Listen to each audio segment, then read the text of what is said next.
मी अशी कथा सांगणार आहे जी ऐकताना डोळ्यात पाणी येईल आणि मनाला नवी दिशा मिळेल। ही कथा आहे भारतरत्न डॉक्टर बाबासाहेब आंबेडकर आणि त्यांचे जीवन संगी माता रमाई यांची। बाबासाहेब परदेशात जाऊन शिकले, Columbia university, London school of economics, मोठमोठ्या डिग्री घेऊन भारतात परत आले। संपूर्ण समाजाला अभिमान वाटावा असा तो क्षण होता। लोक आनंदी झाले, फटाके फुटले, संगीत वाजले, पण एका घरात मात्र शांतता होती। ते घर मात्र होते रमाईचं। रमाई फार श्रीमंत नव्हती, घरात पैसा नव्हता, साधी साडी घ्यायलाही पैसा नव्हता, पण मन मात्र सोन्यासारखं होतं। पती परदेशाहून डिग्री घेऊन येत आहेत आणि स्वागतासाठी माझ्याकडे नीट साडी नाही ही चिंता रमाईच्या मनात होती। ती आरशासमोर उभी राहिली, जुनी फाटकी साडी पाहिली आणि डोळ्यात पाणी आलं, पण तिने कधीच हार मानली नाही। रमाईच्या घरात एक अमूल्य गोष्ट होती, ती म्हणजे शाहू महाराजांनी बाबासाहेबांना दिलेला फेटा।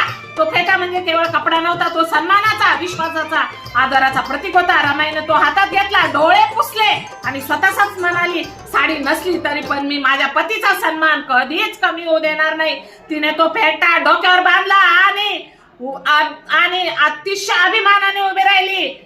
स्टेशनवर गर्दी जमली, लोकांनी फुले उधळले, जय भीमचा जयघोष झाला आणि त्या गर्दीतून बाबासाहेब पुढे आले। ते रमाईला शोधत होते आणि अचानक त्यांची नजर पडली ती कशावर? रमाईच्या डोक्यावरील शाहू महाराजांच्या फेट्यावर। डोळ्यात प्रेम आणि चेहऱ्यावर अभिमान। ते क्षण पाहून बाबासाहेब थांबले, डोळे भरून आले, मनात विचार आला, जिच्याकडे काहीच नाही तीच माझ्यासाठी सर्वस्व आहे। ते रमाई जवळ गेले, हात धरून म्हणाले, रामू, आज मी डॉक्टर म्हणून नाही, आज मी तुझ्या त्यागामुळे मोठा झालो आहे। या क्षणी रमाईच्या डोळ्यात आनंद होता। ही कथा फक्त साडीची नाही, ही कथा आहे त्यागाची, प्रेमाची, संघर्षाची आणि स्वाभिमानाची। आजच्या काळात आपल्याकडे सर्व काही आहे, मोबाईल, बंगला, गाडी, महागडे कपडे, पण आपण त्याग करतो का?